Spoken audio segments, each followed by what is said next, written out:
Welcome to the Outsmart Burnout podcast. I'm your host, Dr. Zarya Rubin, a functional medicine doctor, an international speaker, and a burnout badass because I've been there myself. After walking away from my own high-stress medical career, I discovered how to break free from burnout to reclaim my passion, purpose, and joy. And now I'm here to help you do the same. From science-backed tips to time-saving hacks, and hopefully some aha moments that just might change your life. So sit back, relax, and let's do this. Today's guest brings a powerful blend of science, strategy, and soul to our continuing conversation on burnout and sustainable success. Hope Pedraza is a functional diagnostic nutrition practitioner, a certified hypnotherapist, a human design expert, and the founder of InBalance, a Pilates-based fitness franchise. She's also the host of the Hopeful and Wholesome podcast, where she explores the intersection of functional health and personal development. Through advanced functional lab testing, nervous system support, and integrative tools like human design, Hope helps high-achieving women reduce chronic stress and create physiologic conditions that support their long-term well-being, not just productivity. Her work is especially relevant for entrepreneurs and professionals who want to improve cognitive function, balance their hormones, and build nervous system resilience, all while maintaining peak performance. So if you're looking for evidence-based strategies to prevent burnout that build on your natural strengths and tendencies, then this conversation is for you. I, for one, can't wait to get started. So hi, Hope. Welcome to the podcast. Thank you so much for having me. I'm excited to be here.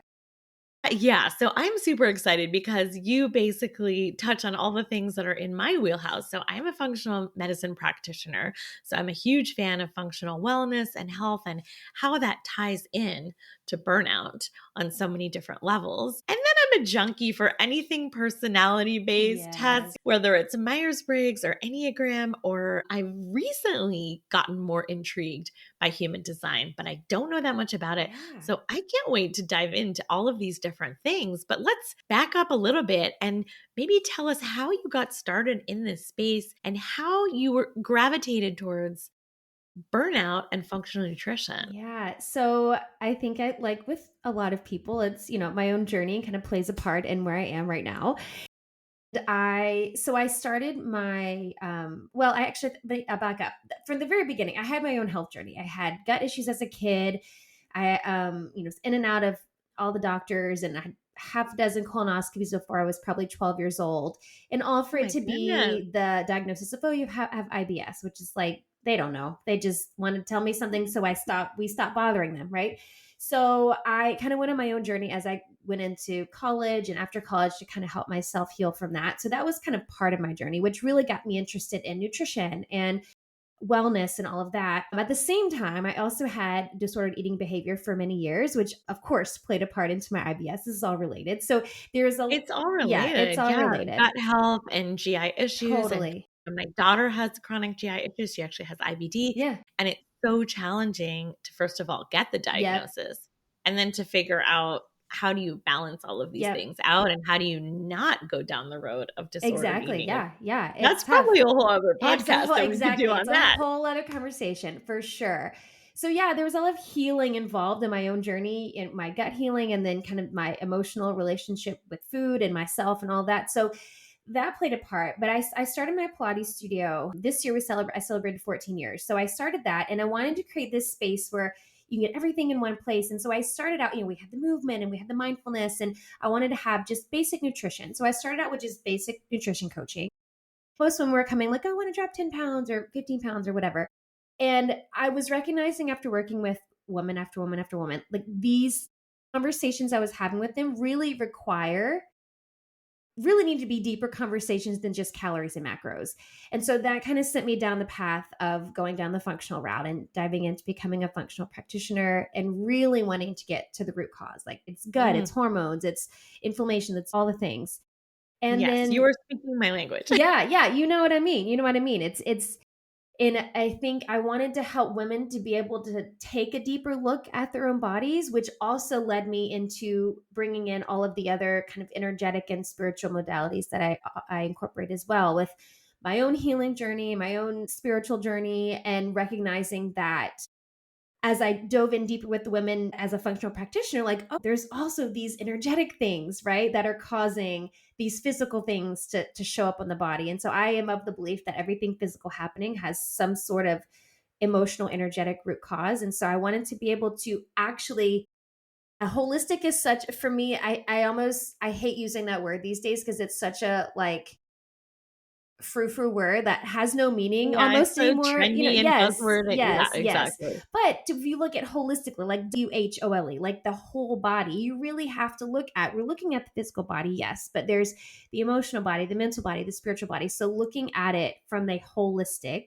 level, that's what I wanted to do for my clients. So that's where I started bringing in human design and NLP and in clinical hypnotherapy and all the energy work, all the things.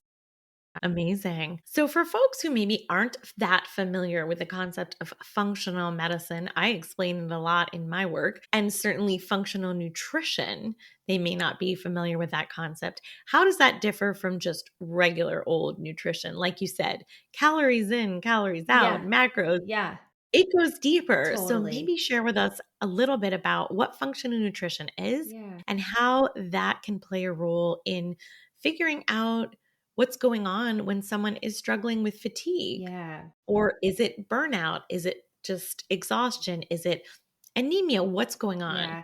I think the biggest thing for me in looking at things through a functional lens is taking that bio individual route, like looking at everything that at bio individuality is a real thing. And I think this is where even a lot of whole, again, that word holistic health routes can miss the mark because it's still just like a cookie cutter protocol or a cookie cutter plan. And when we're Yes. looking at it from a functional lens, we are looking at it from that bio individual. It's where every body is different. And, everybody's gut microbiome is different and everybody's life experience is different. And all of those things are going to affect what's happening on your physical body. And so it's being able to take one person at a time and individualizing what's happening in their body and addressing it there from, nutrition, from looking at supplementation or detox or lifestyle, all these different aspects, but just looking at it in a very individual lens and addressing it uh, just with a more like curated, customized approach. Yes, absolutely. I 100% agree. That's exactly what we do in functional medicine as well. It's not like you have this constellation of symptoms, therefore you have this disease. Right. It's you are this individual person. Mm-hmm. And what is going on for you in this moment? And how does this all fit together? Yeah. Yeah. And how is that different from another person who may have the same symptoms Exactly. and That's may have it. a completely different Yep.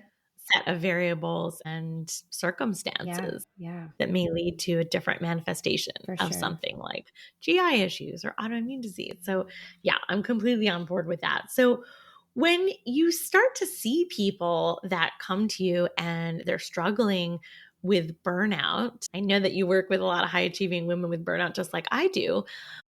What are some of the habits or either nutritional habits or exercise habits that you're seeing in folks that maybe are not serving them as Mm-hmm. well as they might think? Maybe they think they're trying to be healthy or they've fallen into these traps or patterns that are actually sabotaging their progress. Yeah, that's a good question. I think for the most part, the women I work with, I know this isn't always the case.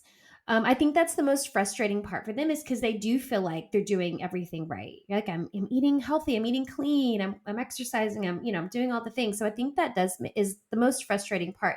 I think sometimes I had a conversation last week with a gal on another podcast. We were talking about this. There's so much noise out there. I think this is the other problem. There's so much noise, and there's so many, I'm using air quotes here, influencers and quote experts saying their piece and preaching from the rooftops what worked for them, which is great. But again, with that bio individuality piece, just because it worked for your sister's friend's neighbor doesn't mean it's going to work for you. And just because the influencer who has a gajillion followers on TikTok is saying it worked for her, right? So I think there's that piece. And a lot of high performing women, it's like they want it, like, give me the answer now. Like, I don't have time to, like, I want it, just tell me what to do now. I don't have time to guess and wonder. And so they see the thing, they try the biohacking, and that's it. And so I think two big things stick out for me when you ask that question. One, and I've been guilty of this one, is the overexercising. And again, mine goes back to, like, I had that my disordered eating behavior for a long time, and I was an avid overexerciser, and I completely tore my body up. But I think that even if it's not to, like, that degree, that extent where it's super over the top, the women they're doing the HIIT workouts 5 days a week, and they're already depleted. Their adrenals are already, like, hanging on for dear life. And so it's just another stressor, not giving their body enough time to recover and repair. And it is still this kind of cortisol spike every time we're doing the HIIT workouts and not giving our bodies time to recover, repair. So I think that's a big one. And then the other one, and this is probably a controversial thing to say, but the other one is intermittent fasting. And I'm not saying nobody should ever do it, but I have a very firm opinion on what I believe about intermittent fasting. But I just know that, yes, there is evidence that it can work for people. We see people that have great results from it. In my experience working with women, I have had multiple women who have completely wrecked their metabolism and their hormones from doing intermittent fasting. I think that for high achieving women, and especially those who are on the verge or already in burnout, it is doing more harm than good. So that's what I think. That's my stance. Okay, I think, I was telepathically sending you those answers because that's exactly what I would have said myself. I would have said over exercising, especially high intensity, high cardio workouts, and I would have said intermittent fasting. Now, for folks who aren't functional medicine or functional nutrition specialists like we are, can you explain a little bit about what the connection is between those practices and our adrenal system, our nervous system, Yeah. our stress Yeah. levels, and cortisol? Because it's like this very intricate Yes. Right. Right. dance and Yeah. interplay that I think a lot of women don't understand, and they think exercise good, Yes. Exactly. fasting good. Exactly. Yes. Right. I think I don't know if misunderstanding is the right word, but I don't think there's an adequate understanding of what the stress response is in the body, in the human body. And I think for women, we respond differently to a stress response than a man, which is why all the research you're going to see on intermittent fasting was on men, right? It's not the same. We have a 28-day hormonal cycle, and we are estrogen driven humans, so it's going to be completely different. So I think that's the first thing to understand, is understanding what the stress response is and how it affects women differently than men, and how our hormones are going to affect how it just affects so much of our everyday life and how we're operating. And so to go to your question, I think when we understand what the stress response is in the body, we understand that a lot of there is good stress, like eustress is good stress, and there's also bad stress. Sure. So there is this level of stress that builds resiliency in the body, like things like the infrared sauna. I love a good sauna session. This is eustress. This is good stress. It helps build resiliency, and there's a bunch of other benefits, right? But then there's a threshold. And I think sometimes as women, we just like to really push the marker there, push the, but like just a little bit further, a little bit further. And yeah, I think that's where it happens. And so for HIIT workouts, for example, any workout is a stress on the body, right? We're creating these little micro tears in our muscles, and then our muscles repair. And that's how we build. That's how we build muscle, and we, build bone density and strong bones and all that. But a HIIT workout is a stress on the body, and it's an extreme stress in the body, and it does cause a cortisol response in the body. And that's what happens when you're in a stressful state, is your body emits cortisol. Well, when your body is already constantly pushing out cortisol and you're asking it to do more, this is like major, massive, enormous stress on the body. And what I find so often, women that have been, like you said, like, oh, I'm doing all the good things, I'm working out, but then they either feel terrible after the workout, or they're Mhm. sore for like 3 days, and not like a good sore. It's like, ooh, yeah, I worked out, but like I can't function kind of sore. Like I can't recover. I can't get rid of the soreness. Like these are all signs. Like I think, and I was guilty of this, where I'd be sore for like 3, 4 days. I'm like, oh yeah, I got such a good workout. Like, no, my body was like, dude, this was too much. It was too much. So it is a stress on the body. And the same thing with intermittent fasting, right? Going past a certain window of eating when your body is in that hunger state. This is a stress response in the body. And it's also affects our insulin levels. Insulin and cortisol move together, right? And so when our insulin is kind of all over the place and we're trying the fasting or whatever, our cortisol is going to be doing the same thing. And this is a stressor on the body. The blood sugar spikes and crashes is a stress on the body. It's going to cause the cortisol spikes and crashes. All of this is an extra additional stress on the body. 100%. Oh my goodness. Yeah. I think that there is such a thing as too much of a good Yeah. thing. And that can be true for exercise. It can be true for diet. It can be true for so many Yep. things. And I usually encourage folks to pursue exercise that is a little gentler, walking, swimming, yoga, Pilates, Mhm. things that are not so intensive. Yeah. And then that is not going to put additional stress on your Exactly. adrenal system, Yep. especially if you're in burnout. If you are recovering from burnout, you just really need to give that system a chance Yes. to Yeah, recharge. for sure. So, yeah, 100% Yeah. agree. And so, what are maybe so you mentioned some signs about the workout, but what are maybe some other non obvious signs that somebody's lifestyle is not necessarily supporting their nervous Mhm. system and their healing? Yeah. I think the energy thing is probably the number one thing, and it's such a vague, broad symptom, like, oh, I have low energy, but it's a big sign. Mm. So whether it's a go to sleep and I don't wake up feeling rested, or there's energy crashes throughout the day, or I just can't make it through the day with sustainable energy. All of those are signs. Brain fog is another. I think energy for me, I think that the top two symptoms that women come to me, it's the energy and the brain fog because it affects them the most and it affects their output and their productivity the most. And having the brain fog where you just feel like you're swimming through like fog or like pulling, like sorting through the static, like you can't think clearly. I've had women who thought they had like ADD or ADHD, and it's all part of it. It's like, no, it's all part of what's going on. Your nervous system is just like on blah, like red alert. So the brain fog, not thinking clearly, even memory issues and just being able to focus on a task, all of those things can be really, really clear signs that your nervous system is just it's not running optimally, right? You're in this like fight, flight, or freeze state. The other thing I find too, and because I work with a lot of entrepreneurs and business owners who are high achieving women, and the other thing that is always interesting is because it's confusing to them is this level of apathy that they feel. And it's kind of this like, I know I'm doing what I'm supposed to be doing, but I'm just not in it. Like it's that kind of zest for what they've been doing and that they've lost the just feeling a little bit apathetic is another good sign that your nervous system is kind of like not, yeah, in the best state.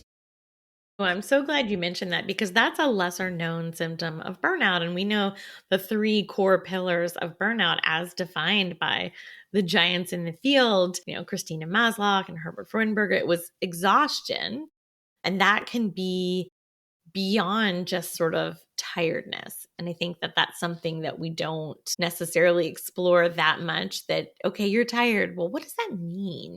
Is it really tiredness? Is it beyond that? What is beyond just being, well, I'm tired and I'm stressed out versus I'm burned out. Yep.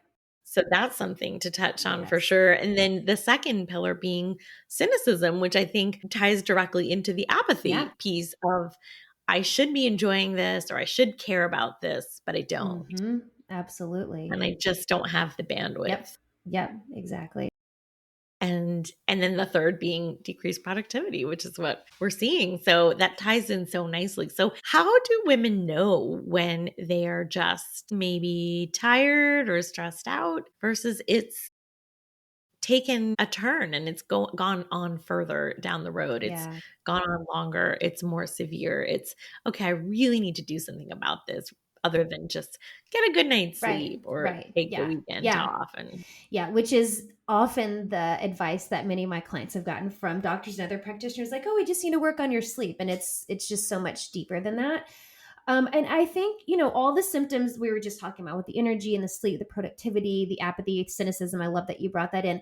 I think it's recognizing that, but then just seeing that it's a chronic thing. Like it's one thing to feel that every now and then, or like if you're in kind of maybe a stressful season of your business or your career, whatever you do, or if it's just something that happens every now and then. But when it's in a chronic thing and you're recognizing like this has been like week after week, where this is continuing to happen. I'm Yeah, recognizing it's that, pervasive. yes, exactly, it's a chronic thing. And like you said, that there's a difference between just being tired and that level of exhaustion where it's like heavy, like it just weighs heavy on your body, on your mind, on your soul. Like there's a difference. So I think it's, yeah, it's just recognizing and having the wherewithal, the awareness to recognize, like, oh, this has been going on, this is a pattern, this is no longer like, oh, this happens every now and then when I get stressed or I'm a stressful season at work. Like this is a pattern that's been going on week after week.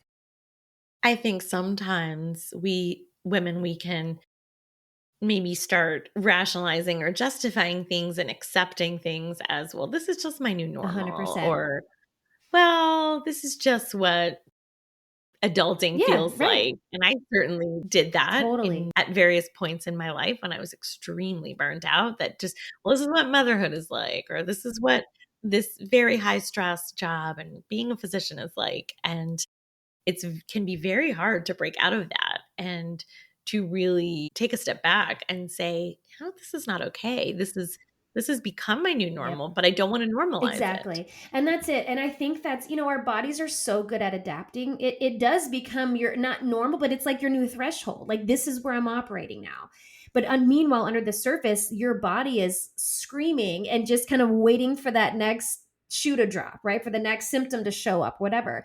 So I do think that, and I find that that's probably the majority of the one I work with, that's where we are. It's like I felt the signs, I felt the symptoms, but it's like, oh, like you said, oh, it's just how it is right now, or just how it is. But then it's like 3 years later, you're still in that same state. And then it becomes part of your identity. Like, no, I'm just the person that Yes. pushes through. I'm just the Yes. person that keeps going. And now it's tied to your identity and it doesn't feel safe to slow down. I love this 100%. I think my default response when people go, "How are you?" "Oh, I'm tired," Yeah. or "I'm so busy, I'm so tired." Yeah. That was just the default. Yes. And I think that we're ignoring the check engine light, that it's on and we keep Yep. driving. It's on and we keep Yep. driving. And we have to somehow train ourselves to pay more attention. And I always say to folks that I work with too, it's they want to be more resilient to stress, or how can I tolerate more Yeah. stress? And I always say, well, I'm going to actually make you less tolerant Yeah. of stress and make you notice the stress Yes. earlier. Yes. Notice the signs and symptoms, notice what it feels like in your That's body, it. and take a break. Pause. Don't always push through. Don't always say, oh, I just have to keep going. Mm-hmm. And, ooh, I feel like dizzy and sweaty and palpitations. That must mean that I'm Yeah. doing it right, or that Right. I'm, No, these are I warning used to signs. I used to justify that to Yes. myself, like, oh, well, that just means I'm in the zone and Yes. I'm working really hard. And Right. whew, Yeah. I mean, you get that surge of adrenaline is can be also be a dopamine hit. Like we get a hit from it where it's it's like, addictive. yeah, where it's like now you're addicted to the go and the push and the hustle and the you get addicted to the procrastination or the waiting to the deadline. Yeah. It's You heard it yeah. here. Stress is Yep. addictive. Procrastination is addictive. Yes. It is giving us these little hits of Yep. adrenaline and dopamine. Yep. And we need to really tune in and pay attention, because it's not Right. sustainable That's it. over the long term. It's going to do That's it. damage. And if you ignore the check engine light long enough, The engine's gonna crash. the car is going to crash 100%. Oh my gosh. So, what can people do in terms of from a because I'm curious from a nutritional standpoint what your thoughts are. What are some shifts or some things that folks can incorporate, whether it's specific foods or nutrients for recovery from burnout, Hmm. or when you feel like you might be headed towards burnout Hmm. or in burnout, that might help you repair things and Yeah. heal? I What think do you recommend? Yeah, I think it kind of goes back to what we were saying before about understanding the stress response in the body and understanding what that is for you. Like, what is the stress response in your body? And kind of what you're just saying a second ago, it's like, can you recognize the signs and the signals, right? And so I think that first and foremost, blood sugar is a big stressor in the body. So, can we keep stable blood sugar throughout the day? So, which is why, like I said, I'm not a huge fan of intermittent fasting, especially when we're talking about burnout. But it's can we, we're eating regularly and not letting our blood sugar drop too low, right? We're eating regularly, we're prioritizing protein and fiber, especially for women, right? To keep us satiated and keep us full and keep us energized, keep our digestion flowing. We want good motility, want to be pooping regularly. All these things are important. So focusing on that first and foremost. Hydration is a big one. And I know that's kind of like It's not the sexy thing we want to talk about. Like, oh, hydrate. Yes, there you go. But it's hydration. I think this I'm is pointing to my huge water yes, bottle and here. I have mine too. But we underestimate, and there are numbers, and I can't remember the exact numbers, but how much your productivity and your brain function drops when you're even just like 20% not hydrated. Dehydrated. Yes, it's just it's insane. Yeah, and it manifests in other ways, like it manifests as stress or it manifests as Yes, anxiety, yes, and it's actually dehydration. I tell my exactly. kid this Yep. too. I'm like, she's 11. I said, "Well, did you drink any water today? Right. Have some water. Chill. Have some water and Exactly. chill Have out. some water. Exactly. Hydration is key. We are And plants. We need water. We need yes, sunlight." that's it. That's it. That was going to be my next thing. It's like, can you get on the sun? And I have a whole episode on my podcast about grounding, like connect with the earth's Ooh, electromagnetic field, like get some sun on your skin and like all of these things. Like nature is there for us for a reason. And I mean, there are scientific studies about grounding and the earth's electromagnetic field, how it gets us into the parasympathetic state. It affects our nervous system. So there is science to back up these things, but it's getting into the practice, into the habit of incorporating some of these practices to really help with that stress response and keep our nervous system from constantly being in fight or flight. But yeah, I think for me, going back to saying the nutritional piece, I think the big thing for me, again, it sounds so simple, like, oh, eat regularly and eat protein and fiber. But really and truly, if you think about it, most of us who are experiencing burnout, we're not doing a great job of that. And yeah, especially as women, and as we age and we get into perimenopause and beyond, we want to focus on the protein and holding out, keeping our metabolism going. So, and all of this is important, and it's girl, going we to could help do it. a Yeah, whole episode on perimenopause 100%. because if you want to be on a hormonal roller coaster, that's Totally. Yes. Yes. where I'm at. But in terms of any specific superfoods or foods that we know help with the nervous system and Yeah. help sort of even things Yeah. out or help with specific vitamins and minerals and hmm I help keep us I into am big on minerals. Like I am a mineral nerd and I love to nerd out on I know minerals. you are. Yes. So I love nerding out on minerals and looking at labs for minerals and all that. So I think the big minerals to focus on, there's three that I would say focusing on helping with burnout and kind of healing and preventing. Sodium, potassium, and magnesium would be the three I would say, like, let's start there. Obviously, there's a ton of other ones we could talk about. Okay. I definitely had magnesium on my Yeah, list. yeah, yeah. So these are the three that, well, there's really four macrominerals. Calcium is also included in that, but calcium is for a different conversation. But with sodium, potassium, and magnesium, these are the ones that we need the most of, we use the most of, and we lose the most of. And so when we're in high times of stress, times of high stress, your adrenals are going to pump through your magnesium and sodium stores like that. And I've seen it over and over and over and over and over again on labs. And I can look at a lab face value, not even analyze anything, and be like, okay, we're already in burnout. Like let's start there. Magnesium, studies say different things. It's anywhere from like 400 to 600 different reactions in the body is what magnesium is used. So we use it. Yeah, it's insane. Yes, it's crazy. And our food sources these days are just not our soil. Basically, our soil is deficient in magnesium. And so our food sources are deficient in magnesium. So this is one of the things I am always food first before supplements, but this is one of the things I will tell 100% of my clients everyone should be supplementing magnesium. It's just, I agree you, 100%. It's just so hard to get that point across. It's that, of course, food is fantastic. yes, And if you're eating a really healthy diet and you're eating fresh fruits and vegetables, that's phenomenal. But our soils is right. depleted. And Bottom so line. foods, I think they've done there was a study and I think it was Scientific American where they looked at an apple today versus an apple in the 90s. And the actual nutrition content, the nutrients, the vitamins, completely Completely different. It's different. way Yep. worse today Yep. than it was Yep. 30, 40 That's years it. ago, which is Yeah, it's terrible. terrible. It's sad. I mean, that's, it's where we are. And so we want to fill in the gaps. And that's a big one, especially if you are a high performing person and you're going to be in times of stress and you're running, 100 miles an hour. Your magnesium is just going to be depleted so fast. So, magnesium, and if we're getting it from food, leafy greens, nuts, and seeds, those are great sources. But this is really one that I will always say 100% of the time we should be supplementing. Potassium and sodium are the two others that I mentioned. Potassium is interesting. Potassium plays a lot of different roles in the body. All of your cells have little receptors for sodium and potassium. So they're the hydrating minerals. They're helping things in and out of the cells. potassium helps thyroid hormone get into our cells. So our thyroid needs potassium to function. And I can tell you this, I don't speak in generalities very much, but I can say this for a fact. 100% of the hair analysis labs that I run for minerals, 100% of the women who are dealing with low energy, sluggish metabolism, slow thyroid are low in potassium every single time.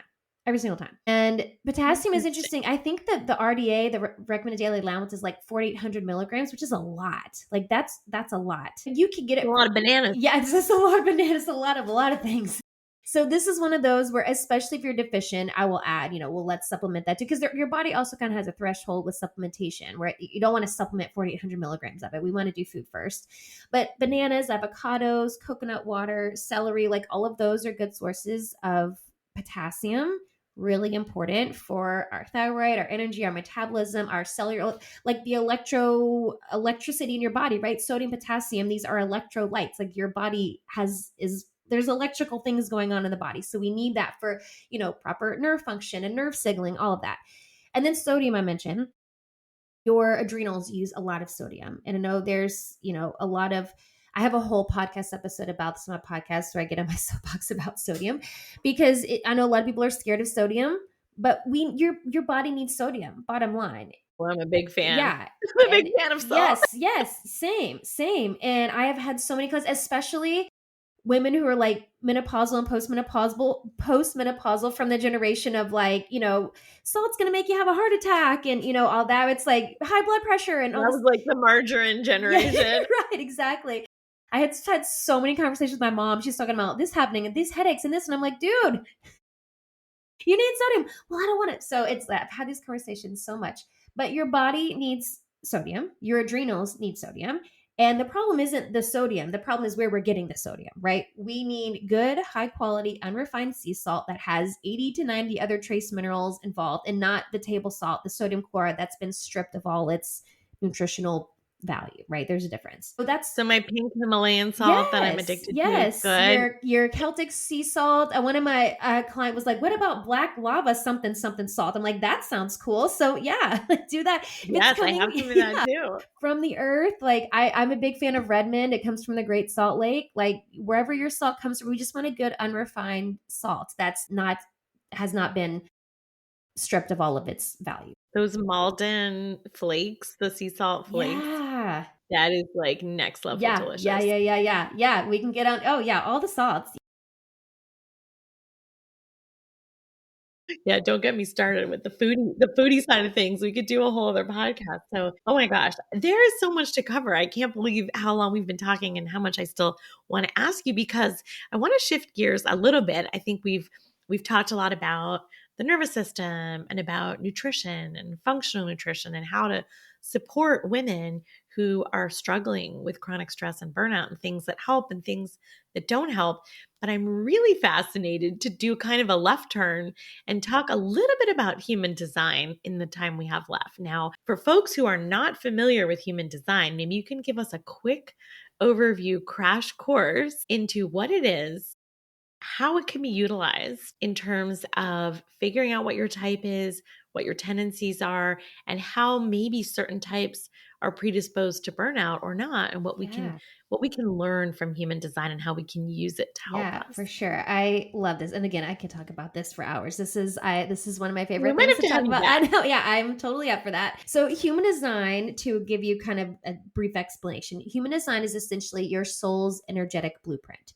So this is how your energy is designed to flow through your body, how you're designed to interact with the universe and people around you. And it combines some ancient teachings of like the chakra system and the I Ching and astrology, and it puts it together with some more modern day sciences like quantum mechanics and quantum physics and neuroscience, and it puts it together in this chart. And so you have your chart, and it is your energetic blueprint, how your energy is designed to flow through the body. And and again, I could go down a rabbit hole here, but there is a lot of science behind this. We would talk about neutrinos, these little subatomic particles. So there's a lot of science here behind it. But the gist of it is, it's your blueprint of how your energy is designed to flow. And so there are 5 billion rabbit holes we can go down in human design, but even just understanding like a few high level pieces of your chart can change everything because you understand like your type, for example, you mentioned type. There's 5 different types. So even understanding your type can help you understand how you're designed to operate, how you're designed to do, how you're designed to make decisions, how you're designed to interact with people around you. And even when I don't go down all the little rabbit holes, because I have some clients who it's just like, just give me the cliff notes and then let me run with it. And some are like, I want to go down all the rabbit holes. Even when you just have the cliff notes version, it is here. I want to say this. So if you're looking at wellness through the lens of human design, we as humans, we spend a lot of time operating in ways that are not correct for us. And so for me, this is kind of where wellness and human design intersect, because when we are wearing a mask, right? When we're wearing the mask, when we're operating in a way that's not truly us at like a soul core level, we're going to meet a lot of resistance. And when we meet that resistance, eventually that internal resistance is going to show up on the physical body. And so for me, 100%. it's understanding, how am I designed to do things, to operate? It's at that cellular level, right? How am I designed to do this? So that's where the human design comes in. And so helping my clients understand where their energy is moving in the body, where their energy is designed to move, where there is deconditioning available to them, like how we can decondition these patterns that we've picked up from society or family or generations or whatever it is that we can let go of, that are causing that resistance that I was mentioning, and allow that life force energy to start flowing back in the body. Oh, yeah, I 100% feel this, because I feel like when you're out of alignment with your natural tendencies and your natural ways of being in the world, you're going to be forced to operate in a different Yep. way. And that's going to put stress on the Yep. system. And that's going to predispose you to That's burnout, as it. opposed to if you're working with your type and with your instincts and your natural Mm-hmm. tendencies, you're going to be more in a flow state. Things are going to feel easier. It's not going to feel like you're constantly pushing a boulder uphill and then it's rolling back down on Yeah. you. And you're going to be less likely to burn out. You're going to have more energy. And so, yeah, I know that it's hard to get into all the ins and outs and the Yeah. intricacies of the different types. So I'm a manifesting Okay. generator. Yeah. Same. Shocker, Yeah. I Yeah. know. And so maybe just highlight a little bit about us Yeah. and what tendencies we have in terms of what predisposes us to Yeah. burnout That's a and good what we question. can do to counteract that. So, manifesting generators out there like us, we are the multifaceted, multi passionate, creative visionary. So, we're here to do 5,000 different things and we're here to do it well. We're here to take what already exists and transform it into something new and exciting and creative. And we are sacral beings, which means that we have our sacrals like our generator. It's where life force energy comes from. So, we have this consistent energy to do the I was going to say issue. That's not the challenge. That's what I want to say. The challenge that can come Yeah. to manifesting generators is we think just because we do have the energy means that we should do all the things, right? We sometimes have trouble setting Mhm. boundaries or saying no to things that really don't light us up, because with the energy of a manifesting generator, we're here to do what lights us up, what brings us satisfaction is our theme. That's the feeling we want to evoke when we're doing the thing. And so we're here to do what lights us up and is exciting and fun. And if it's not, this is just like you were saying, when it's no longer lighting us up and fun and exciting and bringing us joy and all those things, this is when we start to meet that resistance. And our body is like, no, I don't want to do this. But then you're telling it, no, I want you to do it anyway. We start to meet that resistance. The setting the boundaries, the saying no when I mean no, the saying no just because I have the energy doesn't mean I have to do all the things. And I think for me, a big piece of it, that was a big piece of it. The other piece for Manny Gens is, because we are multi passionate, there are a lot of times where we start projects and don't finish them. I know for me, there was a lot of shame around that, where it's like I have so many unfinished projects on my Raising my computer. Yeah, hand. yeah, Yep. yeah. On my computer, in my, these folders, I've got all these things I didn't finish, but we're not meant to finish them all, because it could be an idea that's going to be the catalyst for something else. B, it could be something that you come back to later. Or C, maybe it's something that you're just initiating and someone else later will finish that. I know for me, that was a big deconditioning piece, is in recognizing, like, I don't have to finish all the things, because society might tell us we're flaky or indecisive or we can't follow through, or, it's all these things. But that's just how we're meant to do it, because if we were to keep doing it, We're now doing something that doesn't light us up, and we're going to meet that resistance, and it's going to turn out not good quality or something else. It's not going to be in alignment. And so that for me, that was a big piece, is just kind of dropping that guilt and shame around like, oh, there's all these things I've started and I haven't finished. Well, yeah, it's okay. I'm not designed to finish it all. So yeah. I love it. So if folks are curious about their human design, if they don't know anything about it, if they want to figure out what is their type, is there anywhere that you recommend that they go Yeah, to check it yeah. out? I mean, there are 100 different websites you could go to online. I Mhm. typically like recommending going to myhumandesign.com. I think she does a really good job of kind of simplifying it enough for the layperson where it doesn't have you don't have to Mhm. go down all the rabbit holes if you don't want to. And Yeah, I think I've gone to that one. And yes. you need your birth Uh-huh. date, your birth Uh-huh. location, and your birth Time. time, Correct. Yes. which is a problem because I don't have it. It's not on my birth Oh no. certificate. My mother doesn't remember. I've tried calling the Oh hospital. my gosh, that's I'm like crazy. guesstimating, Yeah. and so Yeah, I you can know. guesstimate and get pretty close. Yeah, yeah. Yeah. Yeah, so that's the thing. Yes, I always tell my clients, like, call your mom or get your birth certificate, like, because you do want that. But I think she also does a good job of giving kind of like brief explanations on some of the aspects of it, so you're not going into it totally blind. But I think that's a good site to get started. Yeah, so Mhm. myhumandesign.com.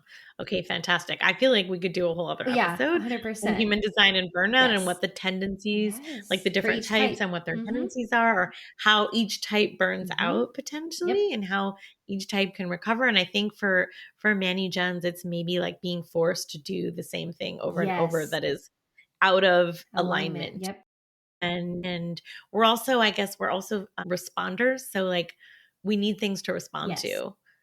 And when we don't have that, it Mm-hmm. can feel very like an Stifling. uphill Yes. battle and Uh-huh. stifling. Yep. So, which is why I love doing a podcast and Yes. I love interviewing Same. people because you get a chance to Yep. interact and discuss and really kind of bounce ideas off each other That's it. and feed off the energy. Yeah. So, Yeah. I love it. So, we could just have 20 different more conversations. I feel like this is so interesting and we've covered so much. What do you want to leave us with in terms of what does it look like on a holistic level to thrive after burnout and not just kind of drag yourself to the finish line and survive? Yeah, I think the beauty on the other side of burnout is this, first of all, this deep connection with your body and being able to hear and understand and heed the signals that your body is sending in, and having this new appreciation for what your body can do, but also this just as a perspective of really honoring what your body is saying. I think that's what's on the other side. I don't know that for me, that's been probably the biggest and maybe most important lesson, is really honoring, like being grateful for how much my body has put up with and everything that I put it through. But then now I have the wisdom and the knowledge to be able to take that and honor it now when I hear the signals.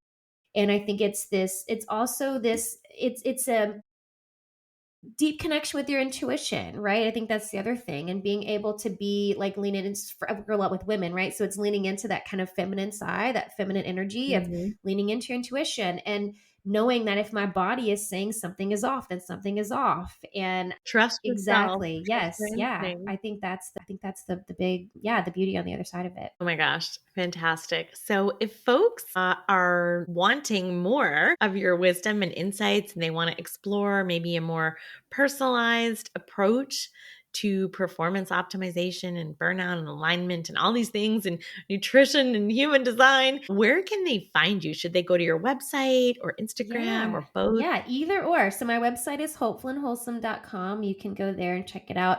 My Instagram handle is at the Hope Pedraza. And then I also have a podcast, Hopeful and Wholesome, and you can learn more there.